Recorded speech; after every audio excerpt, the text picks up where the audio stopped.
नृत्य ज्ञानशलाक्य चक्षुरुन्मिलितं येन तस्मै श्रीगुरुवे नमः. എല്ലാ ഭക്തജനങ്ങളെയും ശ്രീമദ് ചൈതന്യ ചരിതാമൃത പഠന ക്ലാസ്സിലേക്ക് സ്വാഗതം ചെയ്യുകയാണ്. എല്ലാ ഭക്തജനങ്ങളുടെയും പാതാരബന്ധങ്ങളിൽ പ്രണമിക്കുന്നു. എൻ്റെ ശിക്ഷാഗുരുക്കളുടെയും ദീക്ഷാഗുരുവിൻ്റെയും പാതാരബന്ധങ്ങളിൽ പ്രണമിച്ചുകൊണ്ട് നമുക്ക് ജയരാധമാധവ ചൊല്ലിയിട്ട് ശ്ലോകത്തിലേക്ക് പ്രവേശിക്കാം. നമ്മൾ എടുക്കാൻ പോകുന്നു ശ്രീമദ് ചൈതന്യ ചരിതാമൃതം ആദിലീല അധ്യായം 6 ശ്ലോകം 13 മുതലാ തുടങ്ങുന്നത്. ശ്രീ അദ്വൈതാചാര്യന്റെ മഹാൻ. ജയ രാധ മാധവ ജയ കഞ്ച വിഹാരി ജയ രാധ മാധവ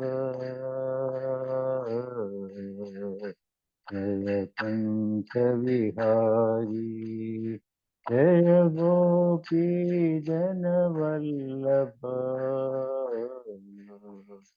जय गोपी जन वल्लभ जय गिरिवरधारी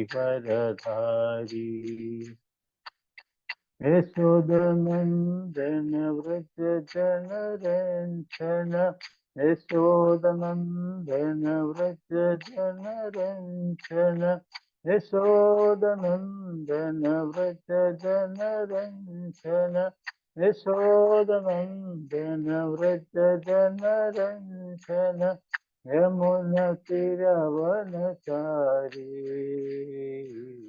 यमुना तीरवनचारी जय राधा माधव जय पंच विहारी जय राधा माधव जय पंच विहारी जय राधा माधव जय कुंज विहारी जय राधा माधव जय कुंज विहारी. हरे कृष्णा कृष्ण कृष्ण हरे हरे हरे राम राम राम हरे हरे हरे कृष्ण कृष्ण कृष्ण हरे हरे हरे राम राम राम हरे हरे हरे कृष्ण कृष्ण कृष्ण हरे हरे हरे राम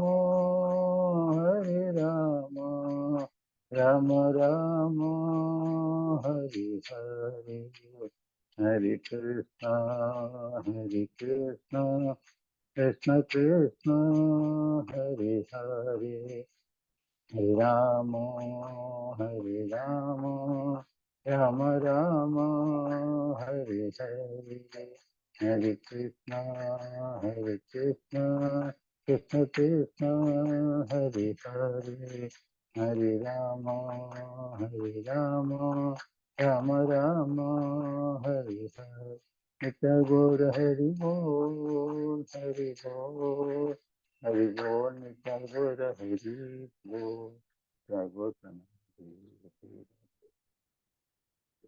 जय जय श्री चैतन्य जय नित्यानंद जय द्वैत चंद्र जय गौरा भक्तवृंद जय जय श्री चैतन्य जय नित्यानंद जय द्वैत चंद्र जय गौरा भक्तवृंद जय जय श्री चैतन्य जय नित्यानंद जय द्वैत चंद्र जय गौरा भक्तवृंद जय जय श्री चैतन्य जय नित्यानंद जय द्वैत संत जय गौर भक्तवृंद जय जय श्री चैतन्य जय नित्यानंद जय अद्वैत चंद्र जय गौर भक्तवृंद। हरे कृष्ण कृष्ण कृष्ण हरे हरे हरे राम राम राम हरे हरे। हरे कृष्ण कृष्ण कृष्ण हरे हरे हरे राम राम राम हरे हरे। हरे कृष्ण कृष्ण कृष्ण हरे हरे हरे राम राम राम। जय गौर हरि बोल हरि बोल हरि बोल नित्य गौर हरि बोल जय गौर। എല്ലാ ഭക്തനുകളുടെയും പാദരവന്ദനങ്ങളും അതുപോലെ തന്നെ എൻ്റെ ശിക്ഷാഗുരുക്കളുടെയും ദീക്ഷാഗുരുവിൻ്റെയും പാദാബന്ധങ്ങൾ പണിയിച്ചുകൊണ്ട് നമ്മൾ എടുക്കാൻ പോകുന്നത് ശ്രീ ചൈതന്യ ചരിതാമൃതം ആദിലീല ചാപ്റ്റർ 6 ശ്ലോകം 13 ശ്രീ അദ്വൈതാചാര്യന്റെ മാഹാത്മ്യം. കോടി അംശ കോടി ശക്തി കോടി അവതാര ഏതലന സൃജ പുരുഷ സകല സംസാര. കോടി അംശ കോടി ശക്തി കോടി അവതാര ഏതലന സൃജ പുരുഷ സകല സംസാര. കോടി അംശ കോടിക്കണക്കിന് അംശങ്ങൾ, കോടി ശക്തി കോടിക്കണക്കിന് ശക്തികൾ, കോടി അവതാര കോടിക്കണക്കിന് അവതാരങ്ങളുണ്ട്. ഏത് ഇവയെല്ലാം എല്ലാം എടുക്കുക. സൃഷ്ടിക്കുന്നു. പുരുഷ മൂലവ്യക്തിയ മഹാവിഷ്ണു സകല സംസാര മുഴുവൻ ഭൗതിക ലോകവും വിവർത്തനം. മഹാവിഷ്ണു അവിടുത്തെ കോടിക്കണക്കിന് അംശങ്ങൾ, ശക്തികൾ, അവതാരങ്ങൾ എന്നിവയാൽ എല്ലാ ഭൗതിക പ്രപഞ്ചങ്ങളെയും സൃഷ്ടിക്കുന്നു. ഇത് വിവർത്തനമൊന്നുമില്ല. ശ്ലോകം 14-15. മായയച്ച് ദുയി അംശ നിമിത്ത ഉപാദാന മായ നിമിത്ത ഹേതു ഉപാദാന പ്രധാന പുരുഷ ഈശ്വര ഐച്ഛതി മൂർത്തി ഹയ്യ വിശ്വ സൃഷ്ടി കരെ നിമിത്ത ഉപാദാന ലാന. മായയച്ച് ദുയി അംശ നിമിത്ത ഉപാദാന മായ നിമിത്ത ഹേതു ഉപാദാന പ്രധാന പുരുഷ ഈശ്വര ഐച്ഛതി മൂർത്തി ഹേയ വിശ്വ സൃഷ്ടി കരെ നിമിത്ത ഉപാദാന ധാന. മായ ഭാഗ്യശക്തി എച്ച് പോലെ ദ്വി അംശ രണ്ട് ഭാഗങ്ങൾ, നിമിത്ത കാരണം, ഉപാദാന ഘടകപദാർത്ഥങ്ങൾ. മായ ഭൗതിക ശക്തി, നിമിത്ത ഹേതു മൂലകാരണം, ഉപദാന ദ്രവ്യം പ്രധാന നേരിട്ടുള്ള കാരണം. പുരുഷ വിഷ്ണു ഭഗവാൻ, ഈശ്വര ഭഗവാൻ. ഏച്ച് ആ വിധത്തിൽ ദ്വിമൂർത്തി ഹയ്യ രണ്ട് രൂപങ്ങൾ എടുക്കുക. വിശ്വ സൃഷ്ടിക്കാരെ ഭൗതിക ലോകത്തിലെ സൃഷ്ടിക്കുന്നു. നിമിത്ത മൂലകാരണം, ഉപദാന ഭൗതിക കാരണം, ലന കൂടി. അർത്ഥനം ബഹിരംഗ ശക്തിക്ക് രണ്ട് വിഭാഗങ്ങളുണ്ട്. നിമിത്തം സമർത്ഥ കാരണം, ഉപദാനം ദ്രവ്യ പ്രധാന കാരണം. മായ നിമിത്ത കാരണ പ്രധാനം എന്നതും ഉപദാനമാകുന്നത് പോലെ സമർത്ഥ കാരണങ്ങളും ദ്രവ്യ കാരണങ്ങളും ഉൾപ്പെടുന്ന ഈ ഭൗതിക ലോകം സൃഷ്ടിക്കാൻ പരമപുരുഷനായ മഹാവിഷ്ണു രണ്ട് രൂപങ്ങൾ കൈക്കൊള്ളുന്നു.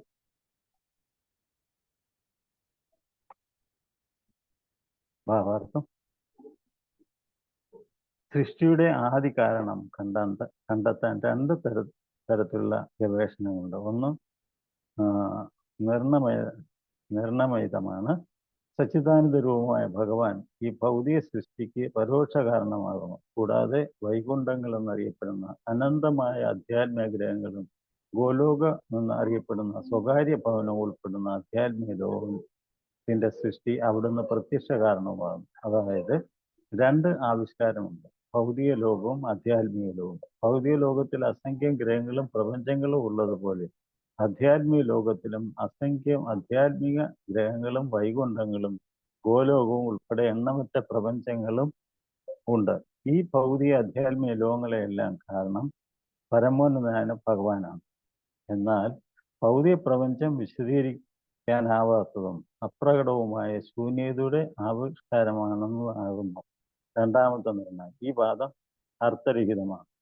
ഈ പർപ്പോട്ട് വളരെ ഒരു 4-5 പേജുള്ള പർപ്പോട്ടാണ്. ഈ ഒരു പാരഗ്രാഫ് വായിച്ചു വിടുന്നത്. അപ്പം നമ്മളതിൻ്റെ ചർച്ചയിൽ നമുക്കത് പൂർണ്ണമായിട്ടും നമുക്ക് ഡിസ്കസ് ചെയ്യാം. കാരണം വലിയ പർപ്പോട്ടാണ്, വായിച്ചാൽ അതിൻ്റെ തീരത്തിൽ. അപ്പോൾ ഇതിൽ ഭൗതിക സൃഷ്ടിയുടെ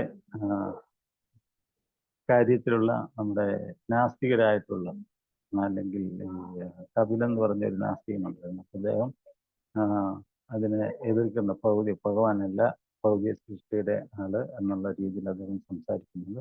ഇത് വളരെ ദീർഘമായ ഒരു പർപ്പോട്ടാണ്, നമുക്ക് ചർച്ചയിൽ ഡിസ്കസ് ചെയ്യാം. അപ്പോൾ ഇന്ന് നമ്മൾ പ്രധാനമായിട്ടും ഡിസ്കസ് ചെയ്യുന്നത് 14-15 ശ്ലോകമാണ്. അപ്പോൾ ഇതിൻ്റെ അതായത് ഈ ചാപ്റ്ററിന്റെ ടൈറ്റിൽ എന്ന് പറയുന്നത് ശ്രീ അദ്വൈത ആചാര്യന്റെ മഹാത്മ്യം. ഓം ജ്ഞാനതിമിരനന്ദസ്യ ജ്ഞാനജ്ഞാനശാലക്യ ചക്ഷുരുന്മിലിതം യേന തസ്മൈ ശ്രീ ഗുരുവേ നമഃ. നമഃ. ഓം വിഷ്ണുപദായ കൃഷ്ണപൃഷ്ഠായ ഭൂതലേ ശ്രീമതേ ഭക്തിവേദാന്ത സ്വാമീതി നാമിനി നമസ്തേ സരസ്വതി ദേവി ഗൗരവാണി പ്രചാരിണി നിർവിശേഷശൂന്യവാദി പാശ്ചാത്യദേശധാരിണി. ജയ ശ്രീകൃഷ്ണ ചൈതന്യ പ്രഭോ നിത്യാനന്ദ ശ്രീ അദ്വൈത ഗദാധര ശ്രീവാസദി ഗൗരഭക്തവൃന്ദ. ഹരേ കൃഷ്ണ കൃഷ്ണ കൃഷ്ണ ഹരേ ഹരേ, ഹരേ രാമ രാമ രാമ ഹരേ ഹരേ. നമ്മൾ 13-ാമത്തെ ശ്ലോകത്തിലെ പർപ്പോട്ടൊന്നുമില്ല, അതിൽ ജസ്റ്റ് വിവർത്തനം മാത്രമേ ഉള്ളൂ. കോടി അംശ കോടി ശക്തി കോടി അവതാര ഏതലന സൃജേ പുരുഷ സകല സംസാര. മഹാവിഷ്ണു അവിടുത്തെ കോടിക്കണക്കിന് അംശങ്ങൾ, ശക്തികൾ, അവതാരങ്ങൾ എന്നിവയാൽ എല്ലാ ഭൗതിക പ്രപഞ്ചങ്ങളെയും സൃഷ്ടിക്കുന്നു.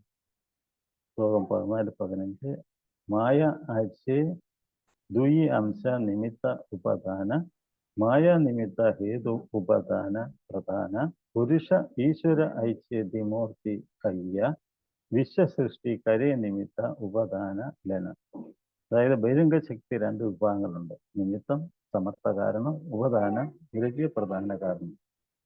മായ നിമിത്ത കാരണവും പ്രധാനമെന്ന് ഉപദാനമാകുന്നത് പോലെ സമർത്ഥ കാരണങ്ങളും ദ്രവ്യപ്രധാന കാരണങ്ങളും ഉൾപ്പെടുന്ന ഈ ഭൗതിക ലോകം സൃഷ്ടിക്കാൻ പരമപുരുഷനായ മഹാവിഷ്ണു 2 രൂപങ്ങൾ കൈക്കൊള്ളുന്നു.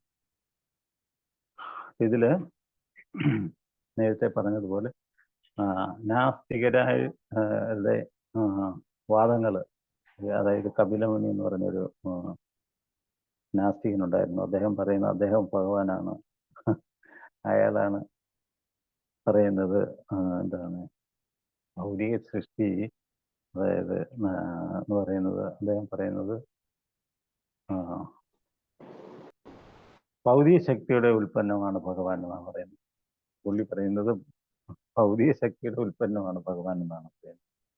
പക്ഷെ അത് നമ്മുടെ ആചാര്യന്മാര് അല്ലെങ്കിൽ ഋഷിവര്യന്മാര്, അതുപോലെ ഭഗവാൻ തന്നെ ശാസ്ത്രങ്ങളിലും അത് ശക്തമായിട്ട് അതിനെതിരായിട്ടുള്ള ജ്ഞാനമാണ് നമുക്ക് തന്നിരിക്കുന്നത്.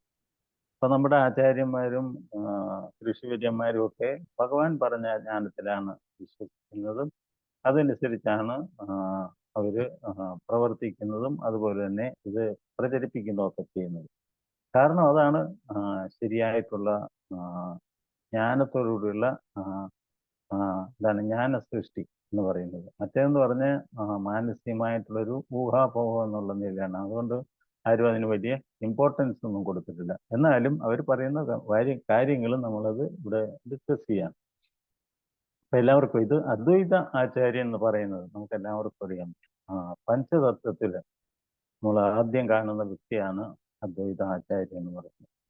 അത് കഴിഞ്ഞാണ് അതായത് ഇതാണ് നമ്മൾ കഴിഞ്ഞ ചാപ്റ്ററിൽ ഡിസ്കസ് ചെയ്ത നിത്യാനന്ദ പ്രഭു. അതിനുശേഷമാണ് സാക്ഷാൽ ചൈതന്യ മഹാപ്രഭു. അതിന് ശേഷം നമ്മൾ അദ്വൈത ആചാര്യ നിത്യാനന്ദ പ്രഭു, ചൈതന്യ മഹാപ്രഭു, അതുപോലെ ഗദാധര പ്രഭു. ശ്രീവാസതി ഈ 5 തത്വങ്ങൾ ഭഗവാൻ തൻ്റെ അവതാരങ്ങളെല്ലാം ഈ പറഞ്ഞിട്ടുള്ള ഈ രീതിയിലായിരിക്കും അവതരിക്കുന്നത്. ചിലപ്പോൾ നമ്മൾ ഭക്തരൂപത്തിലായിരിക്കും, ഭക്താഖ്യം ഭക്ത ചൈതന്യം.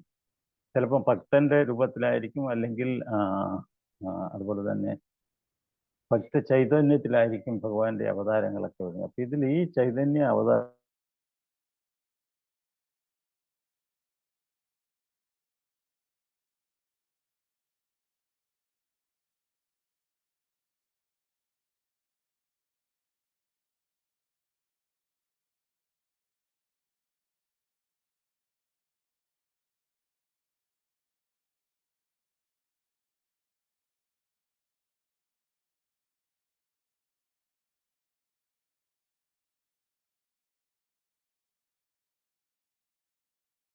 ഇതില് പഞ്ചതത്വം ഭഗവാൻ അവതരിച്ചപ്പോൾ, കലിയുഗത്തിൽ ഭഗവാൻ അവതരിച്ചപ്പോൾ ഈ പഞ്ചതത്വ രൂപത്തിലാണ് അവതരിച്ചത്. കാരണം ഈ അവതാര ഉദ്ദേശം എന്ന് പറയുന്നത് നമ്മൾ ശ്രീമദ് ഭാഗവതത്തിലെ 11-ാമത്തെ സ്കന്ധത്തിലെ 5-ാമത്തെ അധ്യായത്തിലെ 32-ാമത്തെ ശ്ലോകത്തിൽ ഇത് പറയുന്നുണ്ടെന്നാണ്. കൃഷ്ണവർണ്ണം കൃഷ്ണം സംഗോ പങ്കസപാർശ്വതം യജ്ഞസങ്കീർത്തന പ്രായർ യദന്തസ്തി സുമേധസഹ. അപ്പൊ അതാണ് ഈ അവതാരത്തിനെ പറ്റി ശ്രീമദ് ഭാഗവതം കൺഫേം ചെയ്തിട്ടുള്ളത്. കാരണം ഭഗവാൻ ഏത് അവതാരം എടുക്കുമ്പോൾ അത് ശാസ്ത്രങ്ങളിൽ പറഞ്ഞിരിക്കണം, അത് ആചാര്യന്മാർ പറഞ്ഞിരിക്കണം, അതുപോലെ തന്നെ ഗുരുക്കന്മാരും അത് അതിന്റെ പ്രാധാന്യത്തെ പറ്റി എടുത്തു പറയണം. അപ്പൊ അപ്പം മാത്രമേ ശരി, അന്നേരം മാത്രമേ ശരിക്കും ഇതൊരു കൺഫേംഡ് അവതാരമാകത്തുള്ളൂ. സാധാരണ ഭൗതിക വ്യക്തികൾ പറയുന്നത് പോലെ ഞാൻ ഭഗവാന്റെ അവതാരം എന്ന് പറഞ്ഞത് ഇങ്ങനെയൊക്കെ പറഞ്ഞു കഴിഞ്ഞാൽ നമ്മൾ ആദ്യം ടെസ്റ്റ് ചെയ്യുന്നത് ഇത് എവിടെയെങ്കിലും ശാസ്ത്രങ്ങളിൽ പറഞ്ഞിട്ടുണ്ടോ എന്ന് നമ്മൾ ചെക്ക് ചെയ്യണം. മാത്രമല്ല ഇത് ആചാര്യന്മാർ പറഞ്ഞിട്ടുണ്ടായിരിക്കും, മാത്രമല്ല ഗുരുക്കന്മാരും പറയണം, എന്നാൽ മാത്രമേ അത് കൺഫേംഡ് അവതാരമാകത്തുള്ളൂ. അപ്പൊ ഇത് ചൈതന്യ മഹാപ്രഭുവിന്റെ അവതാരം ശ്രീമദ് ഭാഗവതത്തിലെ 11-ാമത്തെ സ്കന്ധത്തിലെ 5-ാമത്തെ അധ്യായത്തിൽ 32-ാമത്തെ ശ്ലോകത്തിൽ കൺഫേം ചെയ്തിട്ടുണ്ട്. അപ്പൊ അതായിപ്പോ നമ്മൾ ചൊല്ലിയത് കൃഷ്ണവർണ്ണം കൃഷ്ണ സങ്കോപങ്കസപാർശ്വതം യജ്ഞസങ്കീർത്തന പ്രായർ യദന്തസ്തി സുമേധസഹ. ഭഗവാൻ കലിയുഗത്തിൽ അവതരിക്കുമ്പോൾ ഇതാണ് അദ്ദേഹത്തിന്റെ നിറം. ഭഗവാൻ കൃഷ്ണന്റെ അല്ലെങ്കിൽ തന്നെയും അദ്ദേഹം കൃഷ്ണൻ തന്നെയാണ്. അപ്പൊ അദ്ദേഹം എന്തിനാണ് അവതരിച്ചത്? നാമസങ്കീർത്തന പ്രായർ. ഈ കലികാലത്തിൽ നാമസങ്കീർത്തനം പ്രചരിപ്പിക്കാൻ വേണ്ടിയാണ് അദ്ദേഹം കലിയുഗത്തിൽ അവതരിച്ചത്. സങ്കീർത്തന പ്രായർ യദന്തസ്തി സുമേധസഹ. അപ്പൊ ഇത് അറിവുള്ള, ഈ സത്യമൊക്കെ വേദഗ്രന്ഥങ്ങൾ വായിച്ച് അറിവുള്ള എല്ലാ ബുദ്ധിയുള്ള ആൾക്കാരും യദന്തസ്തി സുമേധസഹ, ബുദ്ധിയുള്ള എല്ലാ ആൾക്കാരും ഈ പാത പിന്തുടരുമെന്നാണ് പറയുന്നത്. അപ്പൊ അതുകൊണ്ടാണ് കലികാലത്തിൽ സങ്കീർത്തന പ്രസ്ഥാനം അല്ലെങ്കിൽ അന്തർദേശീയ കൃഷ്ണബോധ സമിതി ലോകത്തിലെല്ലാ സ്ഥലങ്ങളിലും പ്രചരിപ്പിക്കുന്നതിന്റെ പ്രധാന കാരണം ഇത് എന്താണ്? ബുദ്ധിയുള്ള ആൾക്കാരുടെ അല്ലെങ്കിൽ ശാസ്ത്രീയ ജ്ഞാനമുള്ള വേദജ്ഞാനമുള്ള ആൾക്കാരുടെ പ്രസ്ഥാനമായതുകൊണ്ടാണ്. ഇതെല്ലാം നമ്മൾ അതായത് നമ്മൾ ശാസ്ത്രീയ അടിസ്ഥാനത്തിൽ വിശ്വസിക്കുന്നതുകൊണ്ടും അതനുസരിച്ച് നമ്മൾ പ്രവർത്തിക്കുന്നത് കൊണ്ടുമാണ് അതിൻ്റെ പ്രധാനമായിട്ട് ഇതിൻ്റെ സ്ഥാപക ആചാര്യൻ his divine grace A.C. Bhaktivedanta Swami Sridhara Prabhupada.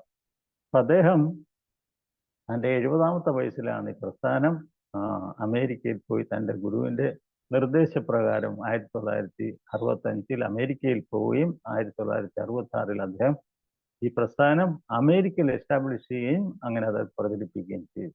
ഇപ്പൊ ഇന്ന് ലോകത്ത് അദ്ദേഹം 11 വർഷം കൊണ്ട് 108 അമ്പലങ്ങളും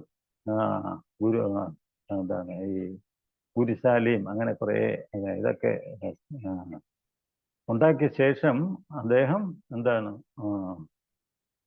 തൻ്റെ ശിഷ്യന്മാര് അത് പിന്തുടരുകയും ഇന്ന് ലോകത്തിലെ 400-500 ക്ഷേത്രങ്ങളും അതുപോലെയുള്ള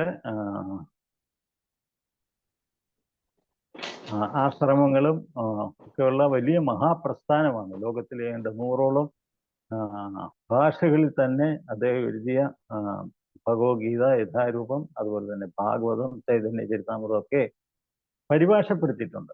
കാരണം ഇതിൻ്റെ ഇതൊരു വടം വൃക്ഷ പോലെ വളരാനുള്ള പ്രധാന കാരണം ഇത് ശാസ്ത്ര അടിസ്ഥാനമായിട്ടുള്ള ഒരു പ്രസ്ഥാനമാണ്.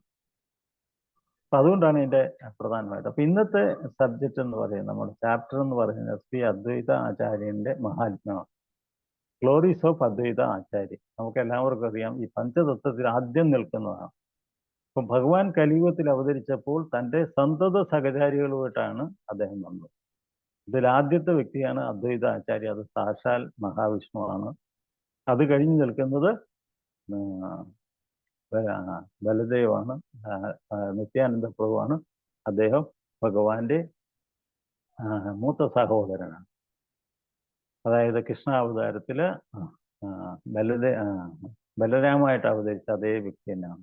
അതിനു മുന്നുള്ള ത്രേതായുഗത്തിൽ രാമാവതാരത്തിൽ ലക്ഷ്മണനായിട്ട് അവതരിച്ച അതേ വ്യക്തി തന്നെയാണ് നിത്യാനന്ദ പ്രഭുവായിട്ട് കലിയുഗത്തില് ഈ പഞ്ചതത്വത്തിൽ അവതരിച്ചത്. അതിനുശേഷം ഭഗവാൻ ശ്രീ ചൈതന്യ മഹാപ്രഭു എന്നത് കൃഷ്ണൻ തന്നെയാണ്. അതിനുശേഷം അദ്ദേഹത്തിന്റെ ഗതധാര എന്ന സാക്ഷാൽ രാധാറാണിയാണ്. ലാസ്റ്റ് നിൽക്കുന്നത് ശ്രീവാസ എന്ന് പറയുന്നത് സാക്ഷാൽ നാരദമുനിയാണ്. ഭഗവാന്റെ എപ്പോഴും കീർത്തനങ്ങൾ ആലപിച്ച് നൽകുന്നത് ഭഗവാന്റെ മഹാഭക്തനായിട്ടുള്ള നാരദമുനിയാണ് ശ്രീവാസപ്രഭു. ഈ 5 തത്വങ്ങൾ, ഇവർ ഈ 5 പേരുമായിട്ടാണ് ഭഗവാൻ ചൈതന്യ മഹാപ്രഭു കലിയുഗത്തിൽ ഈ സങ്കീർത്തന പ്രസ്ഥാനം ആരംഭിച്ചത്. ഈ ചൈതന്യ ചരിതാമൃതത്തിൽ അതിൻ്റെ പ്രധാനമായിട്ടും ചൈതന്യ മഹാപ്രഭുവിന്റെ ചരിതമാണ് വർണ്ണിക്കുന്നത്. അതായത് ദ്വാപര യുഗത്തിൽ ഭഗവാൻ കൃഷ്ണൻ അവതരിച്ചപ്പോൾ ഭഗവാൻ കൃഷ്ണന്റെ അവതാര ലീലകളാണ് ശ്രീമദ് ഭാഗവതത്തിൽ പറഞ്ഞിരിക്കുന്നത്. അതുപോലെ തന്നെ ചൈതന്യ മഹാപ്രഭുവിന്റെ ആദ്യ ലീല, അപ്പൊ അതായത് തൻ്റെ ബാലലീലകളാണ് ഇതിനകത്ത് പറഞ്ഞിരിക്കുന്നത്. അതിനുശേഷം മധ്യലീല, അന്ത്യലീല, ഈ 3 സെക്ഷനായിട്ടാണ് ചൈതന്യ ചരിതാമൃതത്തിൽ ഇത് പറഞ്ഞിരിക്കുന്നത്. അപ്പൊ നമ്മൾ കേൾക്കുന്നത് ആദ്യ ലീലയാണ്. അതിൽ 6ാമത്തെ അധ്യായത്തിലെ 13ാമത്തെ ശ്ലോകം മുതലാണ് നമ്മളിന്ന് ചർച്ച ചെയ്യുന്നത്. അപ്പൊ 14ഉം 15ഉമാണ് പർപ്പോർട്ടുള്ളത്. പർപ്പോർട്ടില് ഭഗവാന്റെ സൃഷ്ടിയുടെ കാര്യങ്ങളെ പറ്റിയാണ് പറയുന്നത്. നമുക്കറിയാം, ആധ്യാത്മിക സൃഷ്ടിയുണ്ട്, ഭഗവാന്റെ ഭൗതിക സൃഷ്ടിയുണ്ട്. ആധ്യാത്മിക സൃഷ്ടി എന്ന് പറയുന്നത് ഭഗവാന്റെ സൃഷ്ടിയുടെ 4ൽ 3 ഭാഗവും ആധ്യാത്മിക സൃഷ്ടിയാണ്. 3/4 എന്ന് പറയുന്നത് ഭഗവാന്റെ ആധ്യാത്മിക സൃഷ്ടിയാണ്. അപ്പൊ ഇതിനെ ശാസ്ത്രങ്ങളിൽ പറയുന്നത് ത്രിപാദ സൃഷ്ടി എന്നാണ് പറയുന്നത്. ത്രിപാദ സൃഷ്ടി, തൻ്റെ സൃഷ്ടിയുടെ 4ൽ 3 ഭാഗവും ആധ്യാത്മിക ലോകങ്ങളെ സൃഷ്ടിച്ച് അതിനെ നമ്മൾ ഭഗവാന്റെ ത്രിപാദ വിഭൂതി എന്നാണ് പറയുന്നത്, ഈ ആധ്യാത്മിക ലോകം സൃഷ്ടിച്ചതിന്. അതിനുശേഷം അദ്ദേഹം ഭൗതിക ലോകം സൃഷ്ടിച്ചു, അതിനെ ഏകപാദ വിഭൂതി എന്നാണ് പറയുന്നത്. അതൊരു ഭാഗം മാത്രമാണ്. അപ്പൊ 4ൽ 3ഉം ആധ്യാത്മിക സൃഷ്ടിയും 4ൽ 1 ഭൗതിക സൃഷ്ടിയുമാണ്. അപ്പൊ 4ൽ 3ഉം 4ൽ 1 കൂടെ 4ൽ 4ആയി പൂർണ്ണ സൃഷ്ടിയാകും. അപ്പൊ ഇത് രണ്ടും ആക്ച്വലി ഭഗവാന്റെ മേൽനോട്ടത്തിലാണ്, അല്ലെ? രണ്ടിന്റെയും സൃഷ്ടികർത്താവ് എന്ന് പറഞ്ഞത് ഭഗവാൻ കൃഷ്ണനാണ്, വിഷ്ണുവാണ്. അപ്പൊ അത് ഇതില് ഈ ഭൗതിക സൃഷ്ടിയിൽ നാസ്തികരായിട്ടുള്ള, പ്രധാനമായിട്ട് ഇതിനകത്ത് കപിലൻ എന്ന് പറഞ്ഞൊരു നാസ്തികനുണ്ടായിരുന്നു. അതായത് ശ്രീമദ് ഭാഗവതത്തിൽ വേറൊരു കപിലദേവന്റെയും പറയുന്നുണ്ട്. അത് ആക്ച്വലി സാക്ഷാൻ ഭഗവാൻ കൃഷ്ണന്റെ അവതാരമാണ്, കപിലദേവൻ എന്നാണ് പറയുന്നത്. സോ കപിലദേവൻ എന്ന് പറയുന്നത്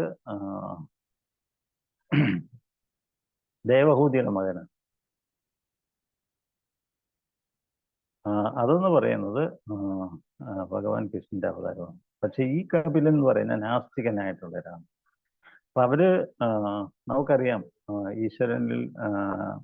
ഈശ്വരന്റെ ഭക്തന്മാർ 2 തരത്തിലുള്ള ആൾക്കാരാണ് ഭൗതിക ലോകങ്ങളിൽ നമ്മൾ കാണുന്നത്.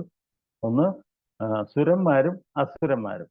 2 ക്ലാസ്സിലുള്ള ആൾക്കാരെ പറ്റിയാണ് ശാസ്ത്രങ്ങളിൽ പറയുന്നത്.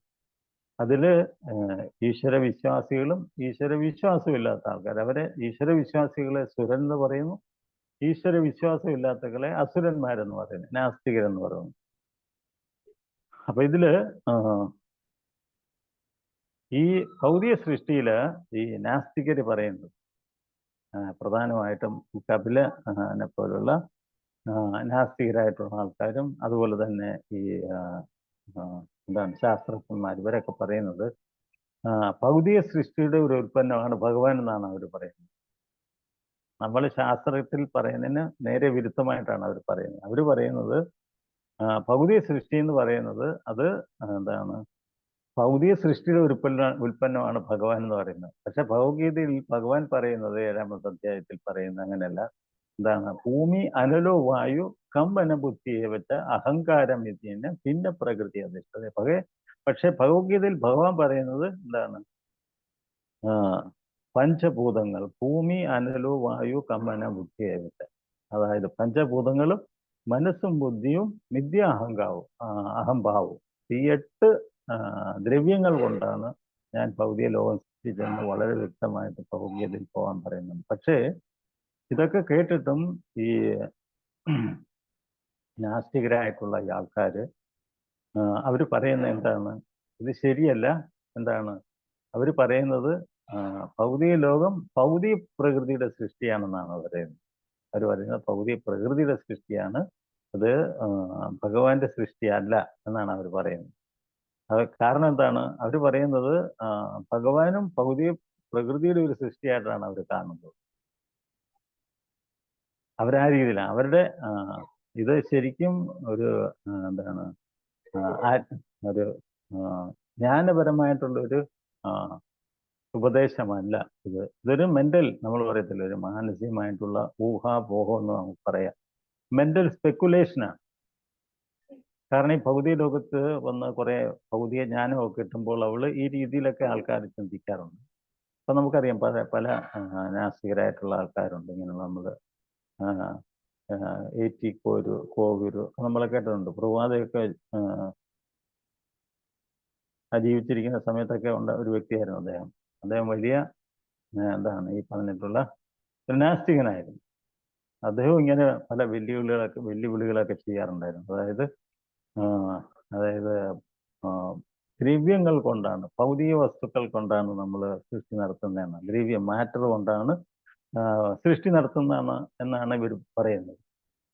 പക്ഷെ അപ്പൊ ആ സമയത്തൊക്കെ പറയാറുണ്ടായിരുന്നു എന്താണ്, അവര് പറയുന്ന എല്ലാ ഇൻഗ്രീഡിയൻസും ഞാൻ കൊടുക്കാം, അവര് സൃഷ്ടി നടത്തി തന്നാൽ മതി എന്ന് പറഞ്ഞു. അദ്ദേഹം പറഞ്ഞൊരു സാധാരണ ഒരു കോഴിമുട്ട ഉണ്ട്, നിങ്ങൾ സൃഷ്ടിച്ചെന്നാൽ മതി. ഇവരോടൊക്കെ പറയുമായിരുന്നു എന്താ, ഞാൻ ഈ ഒരു കോഴിമുട്ടയിലുള്ള എല്ലാ ഇൻഗ്രീഡിയൻസും നിങ്ങൾക്ക് തരാം, നിങ്ങളൊരു കോഴിമുട്ട ഉണ്ടാക്കി തരുമെന്ന് ചോദിച്ചു. പക്ഷെ ഇവരാരും അതിനൊന്നും മറുപടി പറഞ്ഞിട്ടില്ല. കാരണം എന്താണ്, അത് അസാധ്യമാണ്. നമ്മുടെ എന്താണ് നോർമൽ ഒരു ബുദ്ധിയിൽ പോലും നമുക്ക് എല്ലാവർക്കും ചിന്തിക്കാവുന്ന കാര്യമാണ്. നമ്മളെ ഭൗതിക പ്രകൃതിയിൽ ഒരു സാധനങ്ങളും ബൈ ചാൻസിൽ ഉണ്ടാകുന്നില്ല. കോഴിമുട്ടയായാലും കോഴി മുട്ടയിട്ടെങ്കിലേ അത് പുറത്തേക്ക് വരത്തുള്ളൂ. നമുക്കത് ഭൗതികമായിട്ട് സൃഷ്ടിക്കാൻ പറ്റുന്ന ഒന്നല്ല. ദ്രവ്യങ്ങൾ കൊണ്ട്, മാറ്റർ കൊണ്ടൊരു സൃഷ്ടി, നമുക്ക് ഒരു ജീവനെ സൃഷ്ടിക്കാൻ അസാധ്യമാണ്. അപ്പൊ അതിന് എന്താണ്, അതിന് ആധികാരികമായിട്ടുള്ള വ്യക്തികൾക്ക് മാത്രമേ അത് സാധ്യമാകത്തുള്ളൂ. അതുകൊണ്ടാണ് ഭഗവത്ഗീതയിലെ 9-ാമത്തെ അധ്യായത്തിൽ 10-ാമത്തെ ശ്ലോകത്തിൽ മയധ്യക്ഷേന പ്രകൃതി സൂയതേ ചരാചരം ഏനു നാനേന കൗന്ദേയ പ്രകൃതി വിപരിപദ്ധതി. അദ്ദേഹം പറയുന്നത് എന്താണ്, ഈ ഭൗതികവും ആധ്യാത്മികവുമായിട്ടുള്ള ലോകത്തിന്റെ രണ്ടിൻ്റെയും മയധ്യക്ഷേന പ്രകൃതി സൂയതേച്ച ചരാചരം, അതായത് എൻ്റെ ഈ സൃഷ്ടികളുടെ എല്ലാം, അതായത് ആധ്യാത്മികമായാലും ഭൗതികമായാലും എല്ലാത്തിൻ്റെയും നിയന്ത്രണം അല്ലെങ്കിൽ എൻ്റെ അധ്യക്ഷതയിലാണ്. Under my supervision both are working. അപ്പം അതാണ് പറയുന്നത്. നമുക്കറിയാം ഭൗതിക ലോകവും വളരെ സിസ്റ്റമാറ്റിക് ആയിട്ടാണ് വർക്ക് ചെയ്യുന്നത്. അതുപോലെ തന്നെ ആധ്യാത്മിക ലോകവും വളരെ സിസ്റ്റമാറ്റിക് ആയിട്ടാണ് വർക്ക് ചെയ്യുന്നത്. കാരണം ഇത് രണ്ടും നിയന്ത്രിക്കുന്നത് ഭഗവാനാണ്. Both are control by the supreme personality of God. അതാണ് ശ്രീമദ് ഭഗവത്ഗീതയിലെ 9-ാമത്തെ അധ്യായത്തിൽ 10-ാമത്തെ ശ്ലോകത്തിൽ പറഞ്ഞിരിക്കുന്നത്. അപ്പൊ അത് എത്രയോ ശരിയാണ്. നമുക്കറിയാം ഓരോ ദിവസവും ആ, അതാണ് ദിവസങ്ങൾ നമ്മൾ കാണുന്നത്. സൂര്യൻ ഉദിക്കുന്നു, അസ്തമിക്കുന്നു, അങ്ങനെ സമയങ്ങൾ നീങ്ങിക്കൊണ്ടേയിരിക്കുന്നു. അതുപോലെ തന്നെ ആധ്യാത്മിക ലോകത്തിലും അത് സ്ഥിരമായി ഈ കാര്യങ്ങളെല്ലാം അവിടെ നടക്കുന്നുണ്ട്, വളരെ സിസ്റ്റമാറ്റിക് ആയിട്ട്. ഏതൊരു കാര്യത്തിന്റെ പിന്നെ അത് പ്രവർത്തിക്കണമെങ്കിൽ, സിസ്റ്റമാറ്റിക് ആയിട്ട് പ്രവർത്തിക്കണമെങ്കിൽ അതിനെ നിയന്ത്രിക്കാൻ ഒരാളുണ്ടായിരിക്കും. ഈ നാസ്തികർ പല ഉദാഹരണങ്ങളും പറയുന്നുണ്ട്. അതാണ് കളിമണ്ണ് കൊണ്ട് നമ്മൾ മൺകുടങ്ങൾ ഉണ്ടാക്കുന്നുണ്ട്. അത് ഭൗതിക പ്രകൃതിയിലെ ഒരു ഉൽപ്പന്നമാണത് കളിമണ്ണെന്ന് പറയുന്നത്. ആ കളിമണ്ണ് കൊണ്ട് കുടം ഉണ്ടാക്കുന്നുണ്ട്. പക്ഷേ ആ അവരുടെ ആ ഉദാഹരണം അവർ പറയുമ്പോൾ കളിമണ്ണ് കൊണ്ട് എന്താണ് മൺകുടങ്ങളും ചട്ടികളും ഒക്കെ ഉണ്ടാക്കാറുണ്ട്. പക്ഷെ അത് എങ്ങനെയാണ് ഉണ്ടാക്കുന്നത്? അതിനും ഒരു മനുഷ്യന്റെ നിയന്ത്രണം ആവശ്യമാണ്, അയാളുടെ ബുദ്ധി അതിനാവശ്യമാണ്, അല്ലേ? ഒരു കുശവൻ ഇരുന്ന് തൻ്റെ ബുദ്ധി ഉപയോഗിച്ച് അത് തൻ്റെ കൈകൊണ്ട് അത് നമ്മൾ എന്താണ് ഡിസൈൻ ചെയ്തെങ്കിലേ കല ഉണ്ടാകത്തുള്ളൂ. അല്ലെ കളിമണ്ണും മാത്രം നമ്മളൊരു ഇതിലേക്ക് ഇട്ട് കഴിഞ്ഞാൽ അതൊരിക്കലും കുടവായിട്ട് വരത്തില്ല. അത് കുടവാകണമെന്നുണ്ടെങ്കിൽ ഒരു മനുഷ്യന്റെ ബുദ്ധിയും അതുപോലെ തന്നെ പ്രവൃത്തി ആവശ്യമാണ്. അപ്പൊ അതുപോലെയാണ് ഈ സൃഷ്ടി എന്ന് പറയുമ്പോൾ അത് അതിന്റെ പിന്നിലൊരു ബുദ്ധി ആവശ്യമാണ്, അല്ലെങ്കിൽ നിയന്ത്രിക്കാനുള്ള ഒരാള് അതിന്റെ പിന്നിൽ ആവശ്യമാണ്. ഏത് സൃഷ്ടി എടുത്ത് നോക്കിയാലും, ഉദാഹരണത്തിന് നമ്മുടെ വീടായാലും ശരി, കട്ടകൾ എടുത്തു വെച്ചാൽ വീടാവുമോ? അപ്പൊ ആദ്യം അതിനൊരു പ്ലാൻ വേണം, അതിനുള്ള ആവശ്യമുള്ള ഇൻഗ്രീഡിയൻസ് വേണം. ആ രീതിയിൽ നമ്മൾ ആ ഡിസൈൻ ചെയ്യുന്ന രീതിയിൽ അതൊക്കെ നമ്മളത് സെറ്റ് ചെയ്തെങ്കിൽ മാത്രമേ ഒരു വീട് പോലും നമ്മൾ ഭൗതികമായിട്ടുള്ള നമ്മുടെ ഒരു മനുഷ്യന്റെ സൃഷ്ടി പോലും അത് പൂർണ്ണമാണെന്നുണ്ടെങ്കിൽ അതിനും അതിന്റെ പിന്നിൽ പ്രവർത്തിക്കാൻ വളരെ ബുദ്ധിയുള്ള ആൾക്കാർ വേണം. ഇതൊരു കോമൺ സെൻസാണ്. നമ്മൾ വെറുതെ ഒരു എന്താണ് നമ്മളൊരു എന്താണ് saying for the sake of saying എന്ന് അങ്ങനെയല്ല നമ്മൾ വിചാരിക്കുന്നത്. ഇതിന്റെ പിന്നിൽ ഒരു ജ്ഞാനമുണ്ട്, അതാണ് ഏറ്റവും പ്രധാനമായിട്ടുള്ളത്. നമുക്കറിയാം ഭൗതികതയിൽ പല സ്ഥലത്തും ഭഗവാൻ പറയുന്നുണ്ട്. എന്താണ് ഭഗവാൻ പറയുന്നത്? കാരണം ഈ 9ാമത്തെ അധ്യായത്തിൽ 10ാമത്തെ ശ്ലോകത്തിലും ഭഗവാൻ പറയുന്നത് എന്താണ്? മയധ്യക്ഷേന്റെ പ്രകൃതിയും സൂയതേ ചരാചര ഏനു നാനേത കൗന്ദേയ പ്രകൃതി വിപരിവർത്തത്. ഈ പ്രകൃതി ചലിക്കുന്നത് എൻ്റെ നിയന്ത്രണത്തിലാണെന്ന് ഭഗവാൻ അത് പറയുന്നു. അപ്പൊ ആ ഒരു ആധ്യാത്മികമായിട്ടുള്ള ഒരു എന്താണ് നമ്മളൊരു ജ്ഞാനമാണ്. 9ാമത്തെ അധ്യായം എന്ന് പറഞ്ഞു കഴിഞ്ഞാൽ എന്താണ്? അത് രാജവിദ്യയാണ്. അതായത് ജ്ഞാനത്തിൽ അതീവ രഹസ്യമായിട്ടുള്ള ജ്ഞാനമാണ് രാജവിദ്യ എന്ന് പറയുന്നത്. അത് വളരെ കോൺഫിഡൻഷ്യൽ നോളജാണ്. ഏറ്റവും അതീവ രഹസ്യമായിട്ടുള്ള കാര്യങ്ങളാണ് അതിനകത്ത് ഭഗവാൻ പറയുന്നത്. അതിലൊരു ശ്ലോകത്തില് ഈ പ്രസ്താവന പറഞ്ഞിരിക്കുന്ന ഭഗവാൻ മാത്രമല്ല, വേറൊരു ശ്ലോകത്തിൽ ഭഗവാൻ പറഞ്ഞു, ബീജം ഹി സർവഭൂതാന. ഈ ഭൂലോകത്തിൽ കാണുന്ന സർഗചരാചരങ്ങളുടെയും ഒറിജിനൽ ബീജം എന്ന് പറയുന്നത് ഞാൻ തന്നെയാണ്. വിധി പ്രാർത്ഥ സനാതന. അങ്ങനെ ഭഗവാൻ എന്ത് പറഞ്ഞിട്ടുണ്ടോ അതെല്ലാം നമ്മൾ ശാസ്ത്രങ്ങളിലുണ്ട്. അപ്പൊ ആ പറഞ്ഞ ജ്ഞാനത്തിന്റെ അടിസ്ഥാനത്തിലാണ് സൃഷ്ടികളെല്ലാം നടത്തിയിരിക്കുന്നത്. അതായത് നമ്മൾ വെറുതെ ഈ പറയുന്നതായിട്ടുള്ള ബൈ ചാൻസിലല്ല ഇതൊന്നും ഉണ്ടായിരിക്കുന്നത്. ആദ്യം നമ്മൾ അത് മനസ്സിലാക്കണം. ബൈ ചാൻസിൽ ഒരു സാധനങ്ങളും ഉണ്ടാകത്തില്ല. എല്ലാം അത് പിന്നിൽ പ്രവർത്തിക്കാൻ ഒരു എന്താണ് ഒരു നിയന്ത്രാവ് അല്ലെങ്കിൽ നമ്മൾ പറയുന്ന ഒരു കൺട്രോളർ ആവശ്യമാണ്. അപ്പോൾ മാത്രമേ ഇത് നമുക്ക് എന്താണ് ക്രിയേഷൻ എന്നുള്ള രീതിയിലേക്ക് വരത്തുള്ളൂ. നമ്മൾ ആൾക്കാർ പറയുന്നത് ഭൗതിക ലോകം ഒരു സൃഷ്ടിയാണെന്നാണ് ഭഗവാൻ അവർ പറയുന്നത്. ഭൗതിക ലോകത്തിലെല്ലാം എന്താണ് അവർ പറയുന്നത്? ഭൗതിക വസ്തുക്കളിൽ നിന്നാണ് സൃഷ്ടി ഉണ്ടാകുന്നതെന്നാണ് അവർ പറയുന്നത്.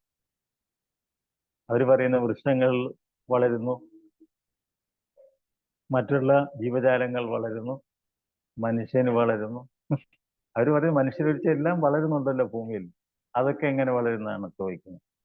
അത് നമുക്ക് ശ്രീമദ് ഭാഗവത് നോക്കിക്കഴിഞ്ഞാൽ അറിയാം. എന്താണ്? വൃക്ഷങ്ങൾ മാത്രമല്ല, 84 ലക്ഷം ചരാചരങ്ങളെ ഭഗവാൻ സൃഷ്ടിച്ചിട്ടുണ്ട്. ഇല്ലേ? നമ്മൾ നോക്കിക്കഴിഞ്ഞാൽ അതായത് ചലിക്കാൻ കഴിയുന്ന ചരാചരങ്ങളുണ്ട്, ചലിക്കാൻ കഴിയാത്ത ചരാചരങ്ങളുണ്ട്.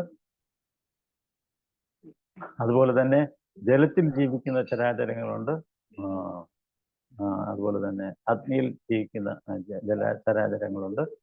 അങ്ങനെ പല തരത്തിലുള്ള ചരാചരങ്ങളെ പറ്റി, അങ്ങനെ എല്ലാം കൂടെ കൂട്ടുകയാണെങ്കിൽ 84 ലക്ഷം ചരാചരങ്ങൾ ഈ ഭൂലോകത്തിലുണ്ട്. അപ്പൊ അതിന് അനുയോജ്യമായ അതെല്ലാം ഇത് ഈ ഭൗതിക ലോകത്തിൽ നമുക്ക് കാണാൻ സാധിക്കുന്നതാണ്.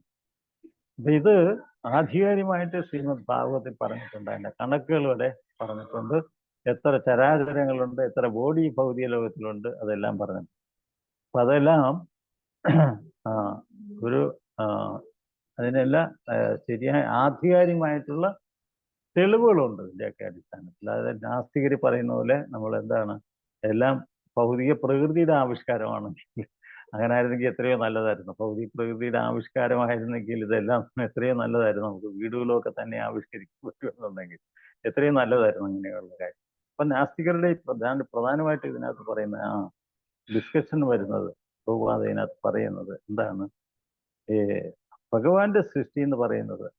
എന്തുകൊണ്ടാണ് ആചാര്യന്മാരും ഋഷിവര്യന്മാരും ഒക്കെ ഭഗവാൻ പറഞ്ഞ കാര്യങ്ങളിൽ അവർ വിശ്വസിക്കുന്നതും അതനുസരിച്ച് അവർ പ്രവർത്തിക്കുകയും അതിനെ പ്രചരിപ്പിക്കുകയും ചെയ്യുന്നതിന്റെ പ്രധാന കാരണം, അതിന്റെ പിന്നിലൊരു സത്യമുണ്ട്. അതിന്റെ പിന്നിലൊരു സത്യമുണ്ട്. അപ്പൊ അതുകൊണ്ടാണ് അവരതിൽ വിശ്വസിക്കുന്നതും അവര് പ്രചരിപ്പിക്കുകയും ചെയ്യുന്നത്. പക്ഷേ നാസ്തികരുടെ ഈ എന്താണ്, അവരുടെ ഈ പ്രസ്താവനകളൊന്നും അതിന് സപ്പോർട്ട് ചെയ്യുന്ന സപ്പോർട്ടിങ് ഡോക്യുമെന്റ്സ്, അതായത് നമ്മൾ പറയത്തില്ല, അതിന് സപ്പോർട്ടിങ് ജ്ഞാനങ്ങളൊന്നുമില്ല. ഇത് വെറും എന്താണ്, മെന്റൽ സ്പെക്കുലേഷനാണ്. ഇതൊരു എന്താണ്, അവരുടെ മനസ്സിൽ ഉയരുന്ന ഒരു ചിന്താഗതി മാത്രമാണ്. അപ്പൊ അതിന് യാതൊരു വിധം ശാസ്ത്രീയമായിട്ടോ അല്ലെങ്കിൽ എന്താണ് ഈവൻ എന്താണ് നമ്മൾ പറയുന്നത്, അതിനെ പറ്റിയുള്ള ഒരു എവിഡൻസ് ഒന്നും തന്നെ ഇല്ല.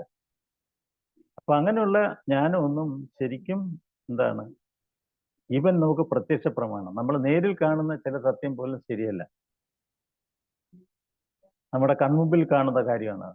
പ്രധാനമായിട്ടും നമ്മൾ സൂര്യൻ ഉദിക്കുന്നു നോക്കി, സൂര്യൻ ഉദിക്കുന്നു അസ്തമിക്കുന്നു, യഥാർത്ഥത്തിൽ എന്താ സംഭവിക്കുന്നത്? ഇത് നമ്മൾ പ്രത്യക്ഷത്തിൽ കാണുന്നതാണ്. നമ്മൾ രാവിലെ എഴുന്നേൽക്കുമ്പോൾ സൂര്യൻ ഉദിക്കുന്നു, വൈകിട്ടാകുമ്പോൾ സൂര്യൻ പടിഞ്ഞാറ് വന്നത് അസ്തമിക്കുന്നു. യഥാർത്ഥത്തിൽ എന്താണ് സംഭവിക്കുന്നത്? സത്യം എന്താണ്?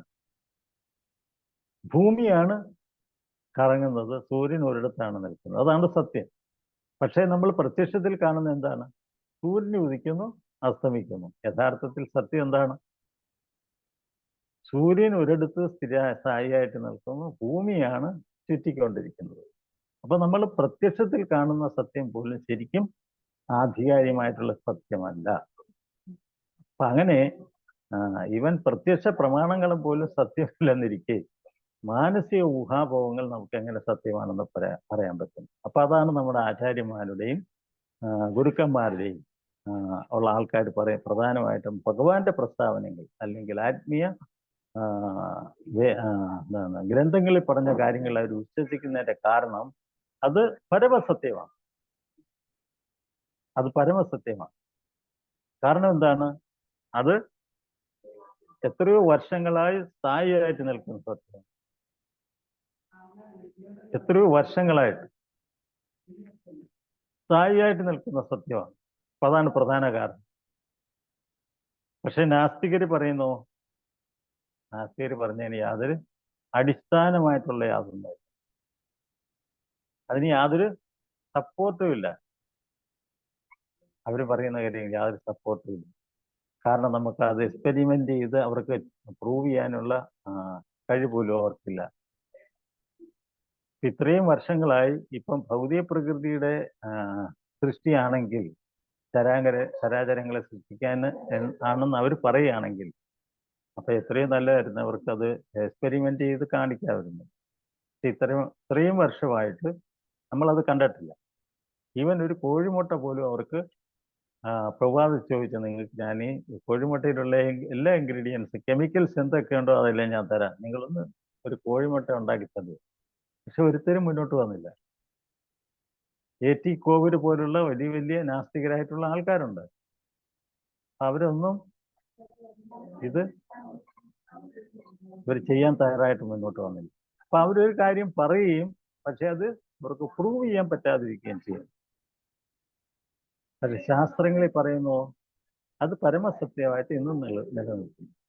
അപ്പൊ അതുകൊണ്ടാണ് ബുദ്ധിയുള്ള ആൾക്കാർ, അതാണ് ഇതിനകത്ത് പ്രത്യേകം പറയുന്നത്, ബുദ്ധിയുള്ള ആൾക്കാർ, അതായത് നമ്മുടെ ഋഷിവര്യന്മാര്, അതുപോലെ തന്നെ ആചാര്യന്മാര്, ഗുരുക്കന്മാര്, അവരൊക്കെ ഈ സത്യം മനസ്സിലാക്കിയിട്ടാണ് അത് പ്രചരിപ്പിക്കാൻ പോലും അവർ തയ്യാറായിട്ട് മുന്നോട്ട് വരുന്നത്. മാത്രമല്ല ലോകത്തിലെ കൂടുതൽ ആൾക്കാരും അവരെല്ലാം ഇത് വിശ്വസിക്കുകയും ചെയ്യേണ്ട പ്രധാന കാരണം ഇതിനെല്ലാം ശാസ്ത്രീയമായിട്ടുള്ള എവിഡൻസ് ഉണ്ട്. അതാണ് പ്രധാനമായിട്ട് ഈ പറഞ്ഞ ഉദാഹരണങ്ങളെല്ലാം അവർ പറയുന്ന കൂട്ട്. അതായത് കളിമണ്ണി കൊണ്ട് നമുക്ക് മൺകുടം ഉണ്ടാക്കാമല്ലോ, അതെങ്ങനെ തനിയെ ഉണ്ടാവും? അതൊരു മനുഷ്യന്റെ നിയന്ത്രണം വേണ്ടേ? അയാളുടെ ബുദ്ധി ഉപയോഗിച്ച് അയാൾ ഡിസൈൻ ചെയ്ത് അത് തൻ്റെ കൈകൊണ്ട് അത് ഡിസൈൻ ചെയ്തത് മെഷീനിൽ ഉണ്ടാക്കുമ്പോഴല്ലേ അതിനും ഒരു രൂപം വരുത്തുള്ളൂ. മാത്രമല്ല അത് എന്താണ് പറഞ്ഞ ഇതൊക്കെ എന്ന് പറഞ്ഞാൽ ജഡപദാർത്ഥമാണ്. പക്ഷെ മനുഷ്യന്റെ കാര്യവും മനുഷ്യനങ്ങനല്ലോ. മനുഷ്യന്റെ ഘടനയെ പറ്റി ഭൗതികതയിൽ പോകാൻ പറയുന്നത് എന്താണ്? ഇന്ദ്രിയാണി പരന്യാഹു ഇന്ദ്രിയേപ്യ പരമനഃ മനസ്സസ്തു പരോ ബുദ്ധി ഓ ബുദ്ധി പരസസ്തു സഹ. അതായത് ശരീരത്തെക്കാൾ ശ്രേഷ്ഠമാണ് ഇന്ദ്രിയങ്ങൾ, ഇന്ദ്രിയങ്ങളെക്കാൾ ശ്രേഷ്ഠമാണ് മനസ്സ്, മനസ്സിനേക്കാൾ ശ്രേഷ്ഠമാണ് ബുദ്ധി, ബുദ്ധിയേക്കാൾ ശ്രേഷ്ഠമാണ് ആത്മാവ്. ഒരു സൃഷ്ടിയുടെ ഘടന പോലും ഭഗവാൻ ഭഗവത്ഗീതയിൽ വളരെ വ്യക്തമായിട്ട് പറയുന്നു. എത്രയോ സത്യമാണ്, ഏതൊരാൾക്കാർക്കും ഇത് വിശ്വസിക്കാവുന്ന കാര്യമാണ്. ശരീരത്തെക്കാൾ ശ്രേഷ്ഠമാണ്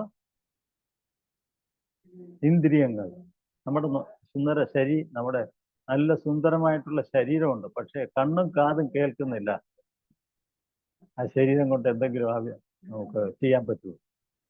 അപ്പൊ അതുകൊണ്ടാണ് ഭഗവാൻ പറയുന്നത് ശരീരത്തെക്കാൾ ശ്രേഷ്ഠമാണ് ഇന്ദ്രിയങ്ങൾ. ഇന്ദ്രിയാണി പരന്യാഹു ഇന്ദ്രിയേപ്യ പരമനഃ. പക്ഷേ ഒരു കാലോ കൈയോ ഇല്ലെങ്കിലും കണ്ണും കാതും കേൾക്കുന്നുണ്ടെങ്കിൽ എത്രയോ ആൾക്കാർ ജീവിക്കുന്നുണ്ട്. എത്രയോ ആൾക്കാർ ജീവിക്കുന്നുണ്ട്. വികലാംഗർ, ട്രിപ്പിൾ പേഴ്സൺ, എത്രയോ പേര് ഇന്ന് സ്പോർട്സിൽ പോലും ആൾക്കാർ വരുന്നു. ഇത്രയും സത്യമാണ്. അപ്പൊ ഇതിനെല്ലാം ശാസ്ത്രീയമായിട്ടുള്ള, ഇതെല്ലാം സയന്റിഫിക്കാണ്. ഇത് വെറുതെ പറയുന്നതല്ല, ഇതിനെല്ലാം ശാസ്ത്രീയമായിട്ടുള്ള തെളിവുകളും ആണ്. അതാണ് ഇന്ദ്രിയാണി പരന്യാഹു ഇന്ദ്രിയേപ്യ പരമനഃ. അപ്പൊ ഇന്ദ്രിയങ്ങളെക്കാൾ ശ്രേഷ്ഠമാണ് മനസ്സ്. വിൽ പവർ ഉള്ളവരുന്നു, അവരതിനേക്കാൾ ശ്രേഷ്ഠമാണ്. അതിനേക്കാൾ ശ്രേഷ്ഠമാണ് ഇന്റലിജൻസ്, ബുദ്ധി. നമുക്കറിയാം ഒരു കമ്പനി പോലെ ഏറ്റവും കൂടുതൽ സാലറി ഡ്രോ ചെയ്യുന്ന ആരാ? എക്സ്പെർട്സ് ആണ് അല്ലേ? കമ്പനിയുടെ CEO അങ്ങനെയൊക്കെയുള്ള ആൾക്കാർ. അതാണ്. അപ്പം ബുദ്ധി, മനസ്സിനേക്കാൾ ശ്രേഷ്ഠമാണ് ബുദ്ധി, ബുദ്ധിയേക്കാൾ ശ്രേഷ്ഠമാണ് അതായത് ആത്മാവ്. ഇന്ദ്രിയേപ്യ പരമനഃ മനസ്സസ്തു പരോ ബുദ്ധി ഓ ബുദ്ധി പരസസ്തു സഹ. ആ ബുദ്ധിയേക്കാൾ പരമാണ്, അതിനേക്കാൾ ശ്രേഷ്ഠമാണ് ഓ വഹ. ആര്? ആത്മാവ്. ആത്മാവെന്ന് പറഞ്ഞാൽ അതിനേക്കാൾ. കാരണം എന്താണ്? ആത്മാവില്ലെങ്കിൽ ഇന്ദ്രിയങ്ങൾ പ്രവർത്തിക്കത്തില്ല, മനസ്സ് പ്രവർത്തിക്കത്തില്ല, ബുദ്ധി പ്രവർത്തിക്കത്തില്ല, ശരീരം പോലും പ്രവർത്തിക്കത്തില്ല. ഒരു സൃഷ്ടിയിൽ തന്നെ ഭഗവാൻ അതിന്റെ ഘടനയെ പറ്റി വളരെ ശാസ്ത്രീയമായിട്ട് പറഞ്ഞിരിക്കുന്നു. ഇത് ഈ ലോകത്തിൽ ഒരു വ്യക്തിക്കും അത് നിഷേധിക്കാൻ പറ്റത്തില്ല. ഇത് സയൻസാണ്, പ്രൂഫാണ്. അപ്പൊ അതുകൊണ്ടാണ് ഭഗവാന്റെ ഓരോ സൃഷ്ടിയും ഇതുകൊണ്ടുള്ള വളരെ എന്താണ് പ്രാക്ടിക്കലാണ്. ഇത് നോട്ട് സ്പെക്കുലേഷൻ അല്ല നാസ്തികർ പറയുന്നത് ഞാൻ ഭഗവാനാണ്. ഈ കപിലൻ എന്ന് പറഞ്ഞാൽ നാസ്തികനാണ്, ഞാൻ ഭഗവാനാണെന്ന് പറഞ്ഞാണ്. അങ്ങനെ എത്രയോ ആൾക്കാർ നമ്മൾ കാണാറുണ്ട്. പക്ഷെ അവര് പ്രകൃതി നിയമങ്ങളുടെ മുന്നിൽ അവരെല്ലാം എന്താണ്, അവർക്ക് പ്രകൃതി നിയമങ്ങളെ ഒന്നും കാണിച്ചിറക്കാൻ സാധിക്കത്തില്ല. അവരൊക്കെ ഭഗവാന്റെ നിയമങ്ങളിൽ, പ്രകൃതി നിയമങ്ങളിൽ വശംവദരായിട്ട് ജീവിക്കുന്നവരാണ്. പ്രതിക്രിയനം ശ്രീമദ് ഭാഗവത്തിൽ പറഞ്ഞ പ്രതിക്രിയേന യശേഷ കഥാചിത് കശ്ചിതോ ഭഗവാൻ യാ യേശ ഭഗവാൻ കാല ഭഗവാൻ സർവേശാൻ സമാഗത. പ്രകൃതി നിയമങ്ങളെ പോലും ഒരു നാസ്തികർക്കും ഇന്നേ വരെ എന്താണ് അതിനെ അതിരുകൾ അല്ലെങ്കിൽ പ്രകൃതി നിയമങ്ങളെ കടക്കാൻ സാധിച്ചിട്ടില്ല എന്നാണ്. പ്രകൃതി ക്രിയേന യശേഷ കുതാസിത് കശ്ചിതോ ഹരി യാ യേശ ഭഗവാൻ കാല സർവേശാൻ സമാഗത. പ്രകൃതി നിയമങ്ങൾ സൃഷ്ടി നടത്തിയ ഭഗവാനാണ് പ്രകൃതി നിയമങ്ങൾ നിർമ്മിച്ചിരിക്കുന്നത്. ഉദാഹരണത്തിന് കലികാലത്തിൽ പറയുന്നത് എന്താണ്?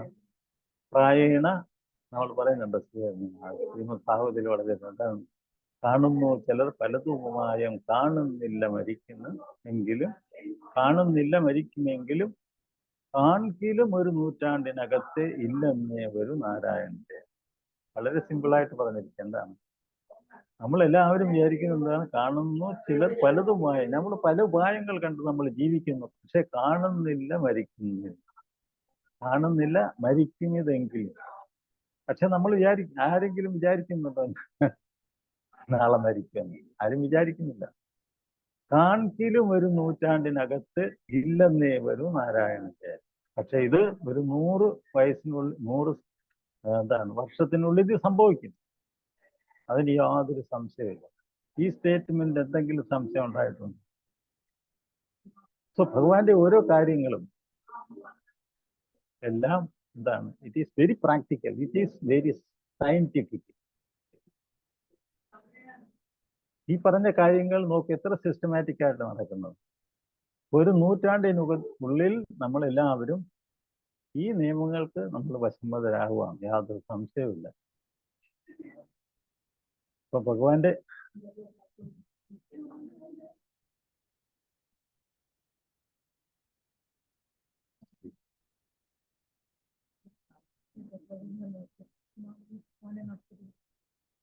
ഹരേ കൃഷ്ണ.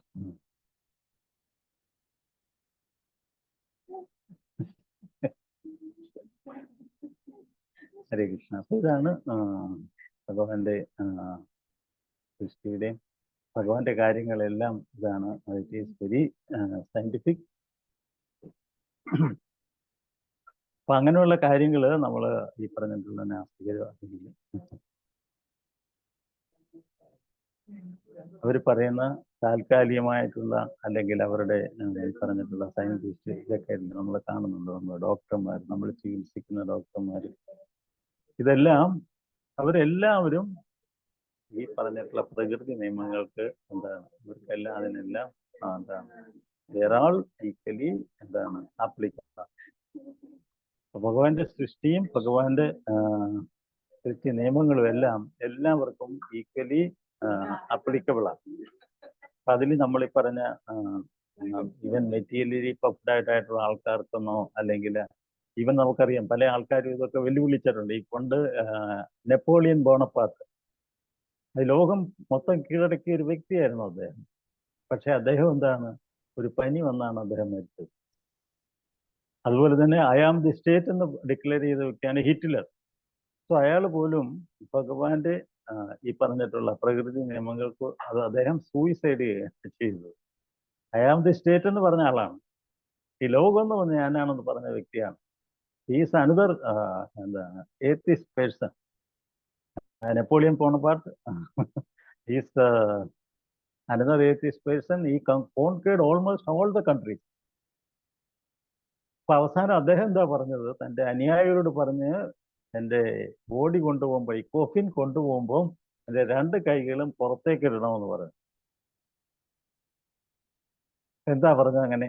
അപ്പൊ ഈ അനുയായികൾക്ക് മനസ്സിലായത്. അപ്പൊ അദ്ദേഹം പറഞ്ഞു, ഞാൻ ആ പോകുന്ന സമയത്ത് ഈ ഭൗതിക ലോകത്തിൽ ഒന്ന് കൊണ്ടുപോകുന്ന ആൾക്കാർ കാണട്ടെ, അതിന് വേണ്ടിയിട്ടാണ്.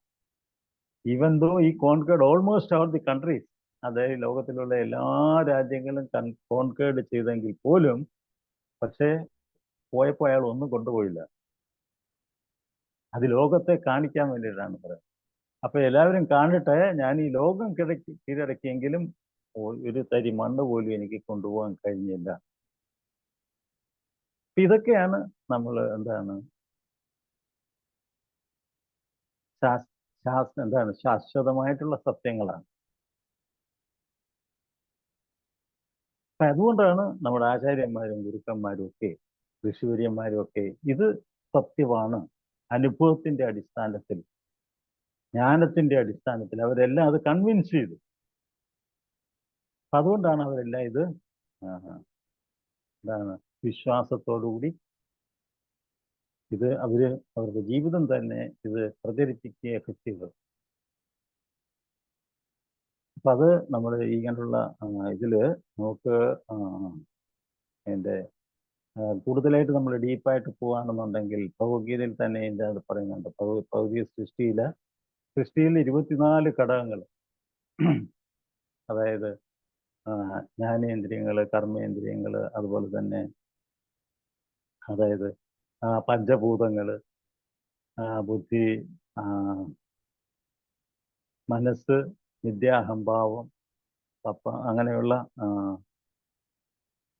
ഇന്ദ്രിയ വിഷയങ്ങൾ, ഇതെല്ലാം കൂട്ടുമ്പോൾ 24 ഇൻഗ്രീഡിയൻസ് ഉണ്ട്. അതാണ് ഭൗതിക ലോകത്തിൽ പ്രവർത്തിക്കുന്നത്. ഇതിൻ്റെ എല്ലാം വളരെ വിശദമായിട്ടുള്ള, വളരെ ഡീറ്റെയിൽ ആയിട്ടുള്ള എവിഡൻസ് എല്ലാം ഭഗവത്ഗീതയിൽ പറഞ്ഞിട്ടുണ്ട്. നിങ്ങൾ 7-ാമത്തെ അധ്യായം 8-ാമത്തെ അധ്യായം വായിച്ചു കഴിഞ്ഞാൽ 5-ാമത്തെ ശ്ലോകത്തിൽ അത് പറയുന്നു, 4-ോ 5-ാം ശ്ലോകത്തിൽ പറയുന്നുണ്ട്. ഭൂമി അനലോ വായു കമ്മന ബുദ്ധിയെ വെച്ച അഹങ്കാരം എത്തിയെന്ന ഭിന്ന പ്രകൃതി അധിഷ്ഠത. ഈ സൃഷ്ടിക്ക് വേണ്ടിയുള്ള എലിമെന്റ്സിന്റെ കാര്യമാണ് അത് പറയുന്നത്. 5 പഞ്ചഭൂതങ്ങളും മനസ്സും ബുദ്ധിയും വിദ്യാഹംകാരം, അങ്ങനെയുള്ള 8 എലിമെന്റ്സ് കൊണ്ടാണ്. അതെന്റെ ഭിന്ന പ്രകൃതിയാണ്, എൻ്റെ എക്സ്റ്റേണൽ എനർജിയാണ്. അതുകൊണ്ടാണ് ഞാൻ ഈ ഭൗതിക പ്രകൃതി സൃഷ്ടിച്ചത്. അതിനുശേഷം പോകാൻ പറഞ്ഞത് എന്താണ്? അപരേയം ഇതസ്തന്യം വിധിയും പ്രകൃതിയും വിധിയും പരാം ജീവഭൂതം മഹാബാഹോ ഏതം കാര്യതേ ജഗത്. അതിനുശേഷം പറഞ്ഞു, ഇതിനേക്കാൾ എൻ്റെ ശ്രേഷ്ഠ ശക്തിയാണ്, ഇതെൻ്റെ ബഹിരംഗ ശക്തി കൊണ്ടാണ് ഞാൻ ഈ ഭൗതിക ലോകം സൃഷ്ടിച്ചത്. അതിനുശേഷം എൻ്റെ ശ്രേഷ്ഠ ശക്തി കൊണ്ടാണ് ഏത് മനുഷ്യനെ സൃഷ്ടിച്ച. അപരേയം ഇതസ്തന്യം പ്രകൃതി വിധിയും പര, പ്രകൃതിയേക്കാൾ ശ്രേഷ്ഠമായിട്ടുള്ള മനുഷ്യനെ ഞാൻ സൃഷ്ടിച്ചു. ജീവഭൂതം മഹാബാഹോ യഥേയം കാര്യത ജഗത്. നമ്മൾ ഈ വിശ്വപ്രപഞ്ചം നോക്കുമ്പോൾ നമുക്ക് വളരെ വിശാലമാണ്, എത്രയോ വലുതാണ്. പക്ഷെ അതിനുള്ളിൽ മനുഷ്യരൊക്കെ എത്ര ഉണ്ട്? കൂടി വന്ന 7 ഇഞ്ച് വരെ, അതിൽ കൂടുതൽ ആരെങ്കിലും മനുഷ്യരാണ്. പക്ഷെ ഈ 7 അല്ലെ 6 തൊട്ട് 7 ഇഞ്ച് വരെയുള്ള ഈ മനുഷ്യൻ എന്താണ്, അവരെന്താണ് ചെയ്യുന്നത്? ഇവൻ ഭൗതിക പ്രകൃതിയെ പോലും നിയന്ത്രിക്കുന്നു. നോക്ക്, നമ്മൾ നാസയിലും ഒക്കെ, അമേരിക്കയിലും നാസയിലും, നമ്മളെ കേരളത്തിലെ എന്താണ് തുമ്പയിലും ഒക്കെ എന്താണ് നടക്കുന്നത്? So they were constantly investigating how to control other എന്താണ് ഗ്രഹങ്ങളെ അവരെങ്ങനെ കൺട്രോൾ ചെയ്യാം, how they can control the planetary system. So എത്ര പ്രാക്ടിക്കലാണ് ഈ കാര്യങ്ങൾ. It is not a mental speculation. It is very practical. It is science. ഈ 6-7 ഇഞ്ചുള്ള ആളാണ് even നമ്മളിപ്പം എന്താണ് ചന്ദ്രനിലും അതുപോലെ തന്നെ നമ്മൾ റോക്കറ്റ് ഇതൊക്കെ വിക്ഷേപണം നടത്തി എന്തെല്ലാം കണ്ടുപിടുത്തങ്ങളാണ് ഇപ്പൊ നമ്മൾ ഉപയോഗിക്കുന്ന എല്ലാ കാര്യങ്ങളും, നെറ്റ്വർക്ക് എല്ലാം ആരാണ് ചെയ്യുന്നതല്ല. കാണുമ്പോൾ നമ്മൾക്ക് ഈ പ്രപഞ്ചം വളരെ വിശാലമായിട്ടും വളരെ വലുതായിട്ട് തോന്നും. പക്ഷേ ഉള്ളിലുള്ള ഈ മനുഷ്യൻ, അത് സൃഷ്ടിയിൽ ഭഗവാൻ എത്രയോ വർഷങ്ങൾക്ക്, 5000 വർഷങ്ങൾക്ക് മുമ്പ് പറഞ്ഞ കാര്യമാണ്. അതുതന്നെയാണ് ഇപ്പൊ നടക്കുന്നത്. അപരേയം ഇതസ്തന്യാം വിധിയും പ്രകൃതിയും പരാം. ഈ പ്രകൃതിയേക്കാൾ ശ്രേഷ്ഠനാണ് ആര്? മനുഷ്യൻ. ഈ പ്രകൃതിയെയും കീഴടക്കാൻ അവൻ ശ്രമിച്ചുകൊണ്ടിരിക്കുന്നു. It is living proof. ഇതാർക്കെങ്കിലും നിഷേധിക്കാൻ പറ്റുന്നതാണ് പറഞ്ഞു വന്നത്. കാരണം ഇതിനകത്ത് പറയുന്നത് ഇങ്ങനെയുള്ള നാസ്തികമായിട്ടുള്ള ഇങ്ങനെയുള്ള ഇതൊന്നും നമുക്ക് വിശ്വസിക്കാൻ സാധിക്കുന്നില്ല. കാരണം അവർക്ക് അതിന് അനുബന്ധിതമായിട്ടുള്ള ജ്ഞാനങ്ങളോ അല്ലെങ്കിൽ ഒന്നും അവർക്ക് പറയാൻ നിരത്താൻ അവരുടെ കയ്യിലില്ല. ഇത് വെറും അവരുടെ മെന്റൽ സ്പെക്കുലേഷൻ മാത്രമാണ്. അതുകൊണ്ടാണ് ഇത് നമ്മളെപ്പോലുള്ള ബുദ്ധിയുള്ള ആൾക്കാർ, ആചാര്യന്മാർ, ഋഷിവര്യന്മാർ ഇവരൊന്നും ഇത് വിശ്വസിക്കുന്നില്ല. അവര് എന്താണ് പറയുന്നത്? ഇതൊന്നും അവർ പറയുന്ന കാര്യങ്ങളും നമുക്ക് വിശ്വസിക്കാൻ പറയുമ്പോൾ ശരിയാണെന്ന് തോന്നുമെങ്കിലും അത് നമ്മുടെ ജീവിത അനുഭവത്തിൽ അതൊന്നും നമുക്ക് പ്രാക്ടിക്കലല്ല. അപ്പം അതുകൊണ്ടാണ് അവരിത് എന്താണ് നിഷേധിക്കുന്നത്, അത് വിശ്വസിക്കാത്തത്. അതുകൊണ്ടാണ് നമ്മളും ഭക്തന്മാരും ഇതൊന്നും സീരിയസ് ആയിട്ട് എടുക്കാത്തത്. കാരണം there is no existence, there is no evidence and existence. It is already proved. പക്ഷേ ശാസ്ത്രങ്ങളിൽ പറയുന്ന കാര്യങ്ങളുണ്ട്. അതാണ് ജ്ഞാനീന സദൃശം പവിത്രം ഇത ഉത്തമം. അപ്പം അതുകൊണ്ടാണ് ഈ ജ്ഞാനം എന്ന് പറയുന്നത് അതിനേക്കാൾ ശ്രേഷ്ഠമായിട്ടുള്ള ഒരു സത്യമില്ലെന്നാണ്. ജ്ഞാനീന സദൃശം പവിത്രം ഇത ഉത്തമമാണ്. ഇതിനേക്കാൾ പവിത്രമായോ ഇതിനേക്കാൾ ശ്രേഷ്ഠമായിട്ടൊരു വിദ്യ ഇല്ലെന്നാണ് പറയുന്നത്. സ്വയം യോഗ സംസിദ്ധി കാലേനാത്മനിയുണ്ട് പറഞ്ഞ വാക്ക് എത്രയോ സത്യമാണ്. ഈ ജ്ഞാനത്തിന് സദൃശമായിട്ടൊരു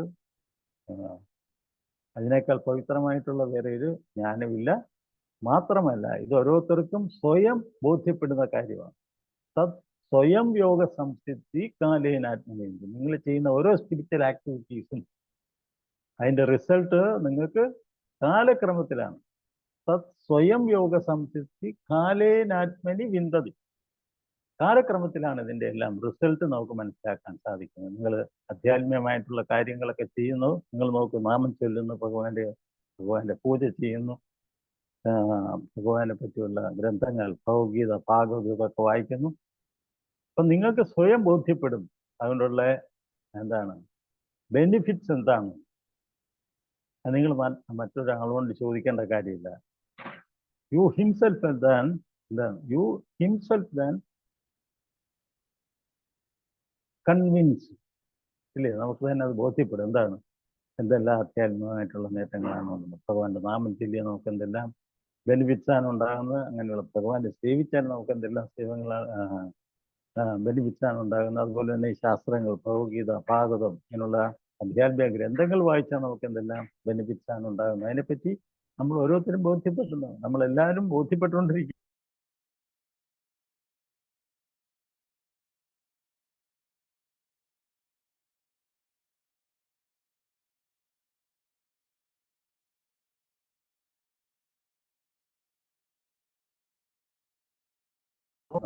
Fundamental evidence, there is no knowledge behind that.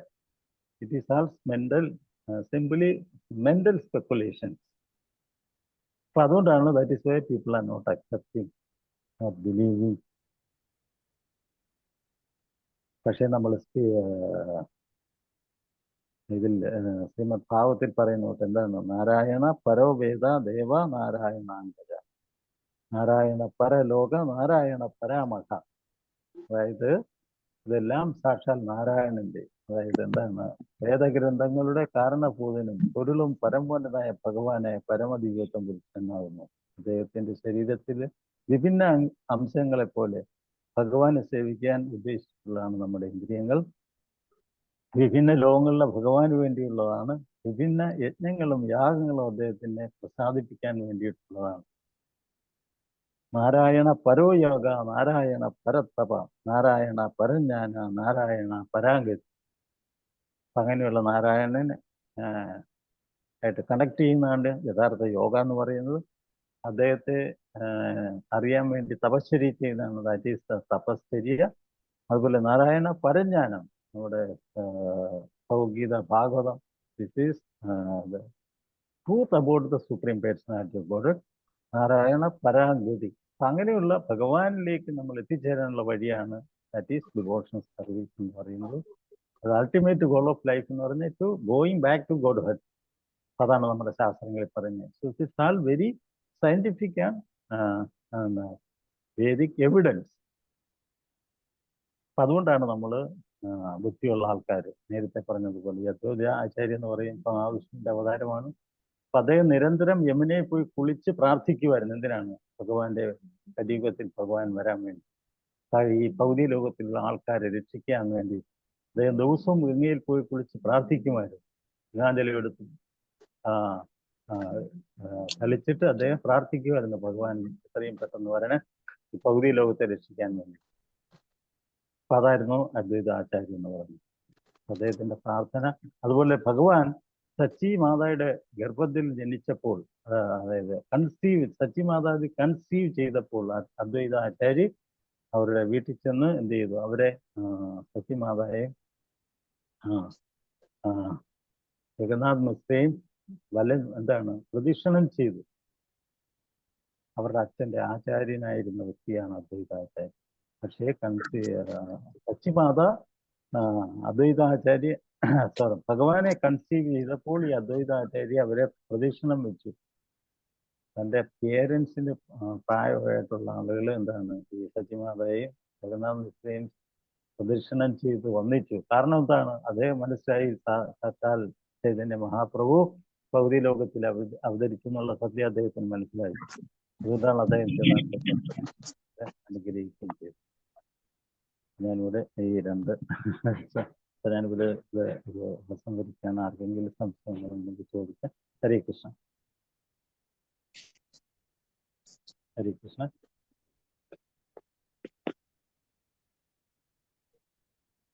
ഹരേ കൃഷ്ണ.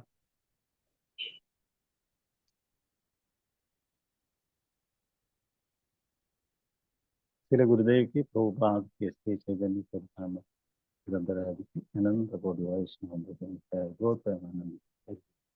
हरे कृष्णा प्रभु। हरे कृष्णा महाराज, प्रणाम।